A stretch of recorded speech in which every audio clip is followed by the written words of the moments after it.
पौराणिक काल में ऐसी कई महिलाएं हुई हैं जिन्हें हम आदर्श और उत्तम चरित्र की महिलाएं मानते हैं। लेकिन उनमें से सर्वोत्तम है माता सीता। धर्मशास्त्रों में ऐसी ही अनेक गृहस्थ और पतिव्रता स्त्रियों के बारे में लिखा गया है जो आज भी हर नारी के लिए आदर्श और प्रेरणा है। अनेक लोग माता सीता के जीवन को संघर्ष से भरा भी मानते हैं, लेकिन असल में उनके ऐसे ही जीवन में हर कामकाजी या गृहस्थ स्त्री के लिए बेहतर और संतुलित जीवन के अनमोल सूत्र छिपे हुए हैं। जैसे श्री राम को पुरुषों में उत्तम पुरुषोत्तम कहा गया है, उसी तरह माता सीता भी महिलाओं में सबसे उत्तम है। इसके कई कारण हैं। आओ जानते हैं सीता माता के 10 रहस्य। कौन है सीता के माता पिता? देवी सीता मिथिला के राजा जनक की ज्येष्ठ पुत्री थी, इसीलिए उन्हें जानकी भी कहा जाता है। वाल्मीकि रामायण के अनुसार एक बार मिथिला में पड़े भयंकर सूखे से राजा जनक बेहद परेशान हो गए थे। तब इस समस्या से छुटकारा पाने के लिए उन्हें एक ऋषि ने यज्ञ करने और धरती पर हल चलाने का सुझाव दिया।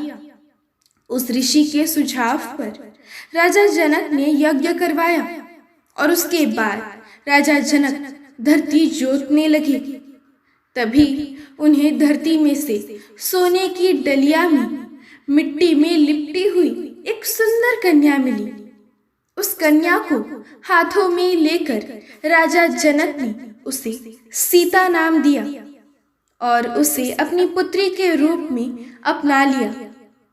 ये रहस्य आज भी बरकरार है कि देवी सीता के माता पिता कौन हैं।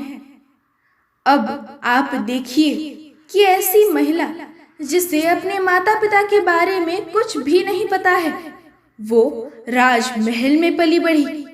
इस देश में ऐसी कई बालिकाएं हैं जिन्हें उनके माता पिता मंदिर की दहलीज, अस्पताल के बाहर या कचरे के ढेर पर छोड़कर चले गए हैं। ऐसी बालिकाओं को अनाथ आश्रम में जगह मिलती है या भाग्यवश वे किसी अच्छे घर की बेटी बन जाती है।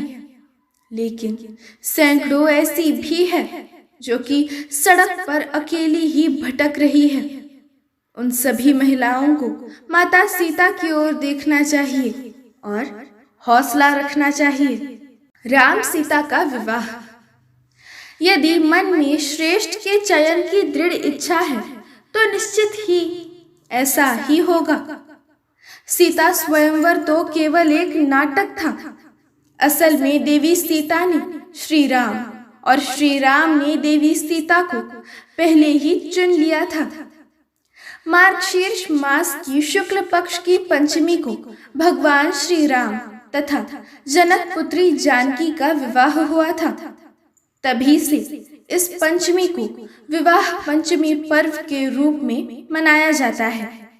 निश्चित ही आज के दौर में किसी पुरुष में राम ढूंढना मुश्किल है, लेकिन इतना भी मुश्किल नहीं।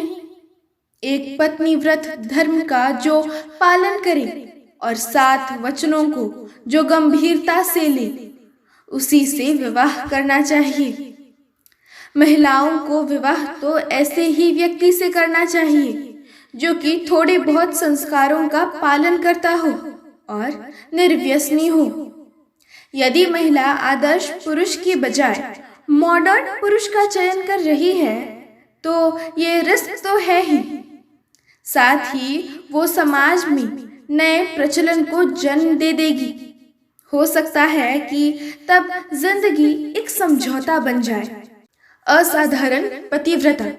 ये बहुत ही आश्चर्य है कि वनवास श्री राम को मिला, लेकिन माता सीता भी उनके साथ महलों के सारे सुख, धन और वैभव को छोड़कर चल दी।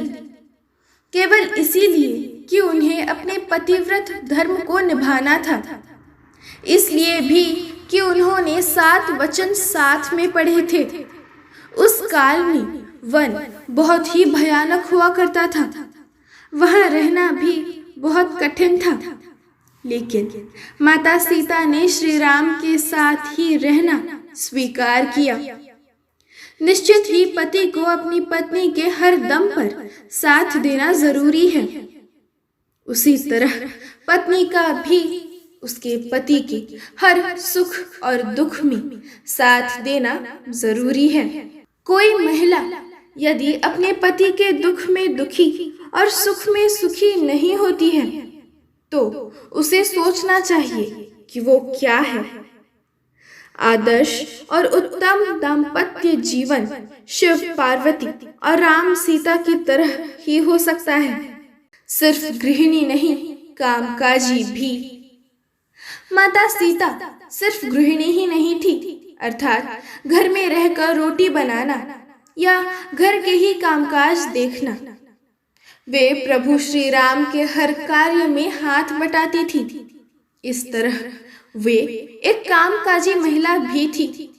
श्री राम जहाँ रुकते थे वहाँ वे 3 लोगों के रहने के लिए एक कुटिया बनाते, खुद के कपड़े बनाते, जलाने की लकड़ियाँ इकट्ठी करते और खाने के लिए कंदमूल तोड़ते थे। उक्त सभी कार्यों में लक्ष्मण सहित माता सीता उनका साथ देती थी। माता सीता का साहस।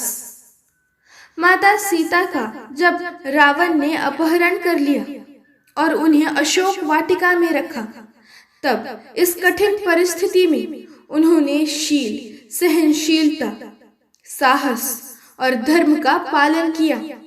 इस दौरान रावण ने उन्हें साम, दाम, दंड और भेद तरह की नीति से अपनी ओर झुकाने का प्रयास किया, लेकिन माता सीता नहीं झुकी, क्योंकि उनको रावण की ताकत और वैभव के आगे अपने पति श्री राम और उनकी शक्ति के प्रति पूरा विश्वास था। लंकाधिपति रावण ने अपहरण करके 2 वर्ष तक माता सीता को अपनी कैद में रखा था। इस कैद में माता सीता एक वाटिका की गुफा में राक्षसनियों के पहरे में रहती थी। माता सीता का विश्वास। हनुमान जब लंका में अशोक वाटिका पहुंचे तो वे भगवान श्री राम की जो अंगूठी लाए थे वो माता सीता को दी। सीता माता बहुत खुश हुई। उन्होंने अपने कष्ट को व्यक्त किया और आशंका और निराशा भी जताई कि इतना विलंब कैसे हो गया श्री राम को आने में। नाथ, कहीं भूल तो नहीं गए मुझे? माता सीता के मन की ऐसी स्थिति जानकर हनुमान ने कहा कि प्रभु को आने में थोड़ा विलंब हो रहा है माता। यदि आपको लग रहा है कि वे समुद्र पार कर पाएंगे या नहीं तो मैं आज ही आपको लेकर प्रभु के पास चलता हूँ। हनुमान जी ने उन्हें अपनी शक्ति का भरोसा और परिचय दिया। माता सीता हनुमान जी की शक्ति को देखकर आश्वस्त हो गई और समझ गई कि ये वानर तत्क्षण ही मुझे श्री राम के पास ले जा सकता है। इसके बाद भी सीता माता ने कहा कि श्री राम के प्रति मेरा जो समर्पण है, जो संपूर्ण त्याग है, मेरा पतिव्रता का धर्म है, उसको ध्यान में रखकर मैं श्री राम के अतिरिक्त किसी अन्य का स्पर्श नहीं कर सकती।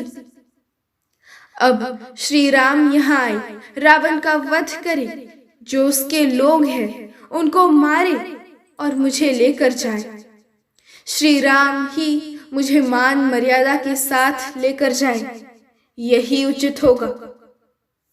मायावी सीता।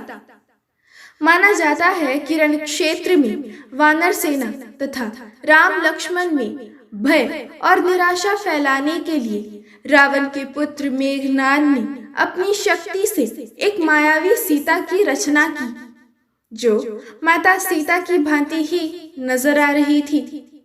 मेघनाद ने उस मायावी सीता को अपने रथ के सामने बैठाकर रणक्षेत्र में घुमाना प्रारंभ किया। वानरों ने उसे माता सीता समझकर प्रहार नहीं किया। बाद में मेघनाद ने मायावी सीता के बालों को पकड़कर खींचा तथा सभी के सामने उसने उसके 2 टुकड़े कर दिए।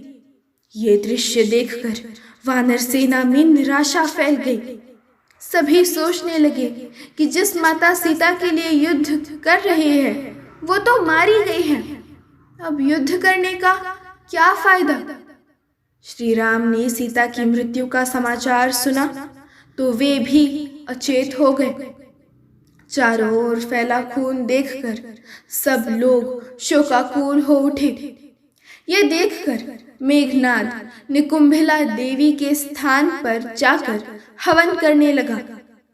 जब राम की चेतना लौटी तो लक्ष्मण और हनुमान ने उन्हें अनेक प्रकार से समझाया तथा विभीषण ने कहा कि रावण कभी भी माता सीता को मारने की आज्ञा नहीं दे सकता, अतः ये निश्चय ही मेघनाद की माया का प्रदर्शन है। आप निश्चिंत रहिए। बाद में कुछ दिन युद्ध चला और अंततः रावण मारा गया। माता सीता की अग्नि परीक्षा। माता सीता ने अग्नि परीक्षा दी थी या नहीं दी थी, ये प्रश्न अभी भी बना हुआ है। ये भी कहा जाता है कि उन्होंने अग्नि परीक्षा दी थी, लेकिन श्री राम ने सीता का त्याग नहीं किया था।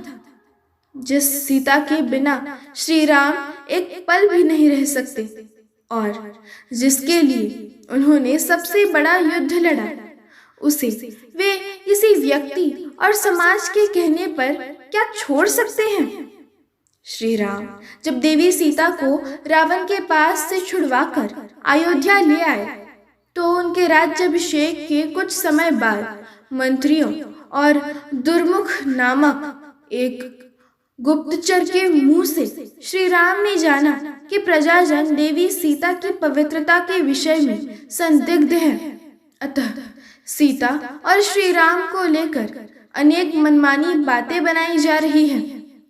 उस समय सीता गर्भवती थी। श्री राम और अन्य ने माता सीता से कहा कि समाज में बातें बनाई जा रही है। सभी कहते हैं कि अग्नि परीक्षा देनी पड़ेगी। माना जाता है कि श्री राम और समाज द्वारा संदेह किए जाने के कारण माता सीता ने ग्लानि, अपमान और दुख से विचलित होकर चिता तैयार करने की आज्ञा दी। माता सीता ने कहा, यद्यपि मन, वचन और कर्म से मैंने सदैव श्री राम को ही स्मरण किया है तथा रावण जिस शरीर को उठाकर ले गया था वो अवश्य था, तब अग्निदेव मेरी रक्षा करे।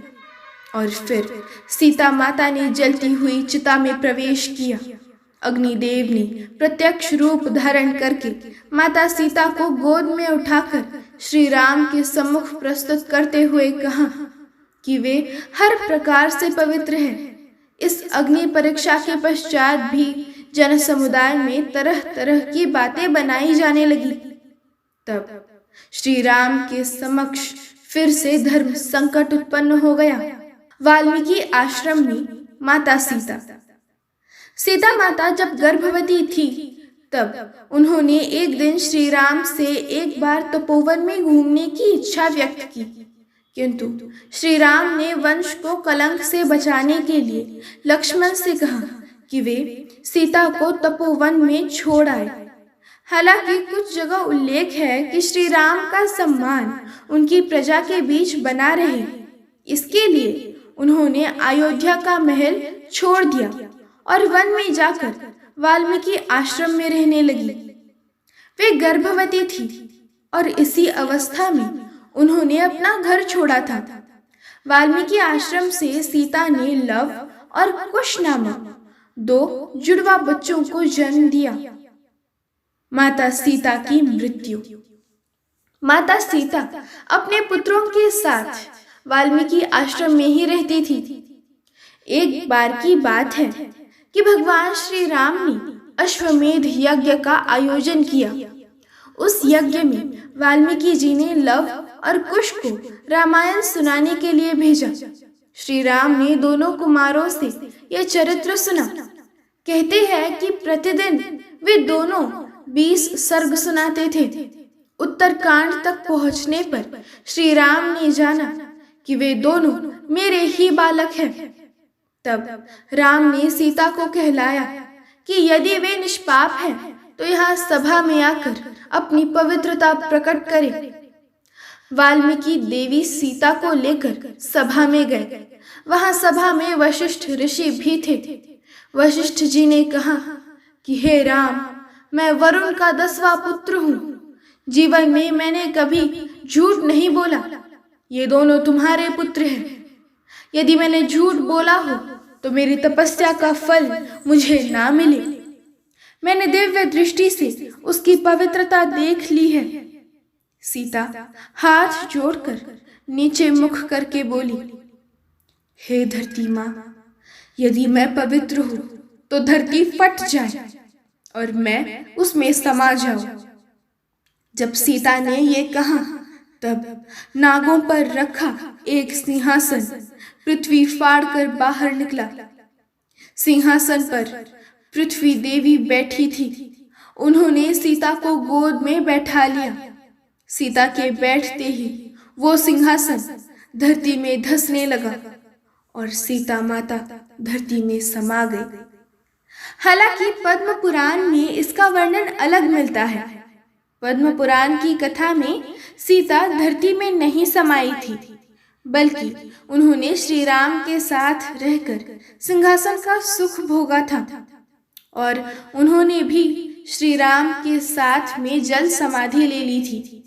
इन बातों का निचोड़ यही है कि आज की स्त्री भी सीता के पावन चरित्र की तरह ही सेवा, संयम, त्याग, शालीनता, अच्छे व्यवहार, हिम्मत, निर्भयता, क्षमा और शांति को जीवन में स्थान देकर कामकाजी और दाम्पत्य जीवन के बीच संतुलन के साथ सफलता और सम्मान भी पा सकती है। जय श्री राम।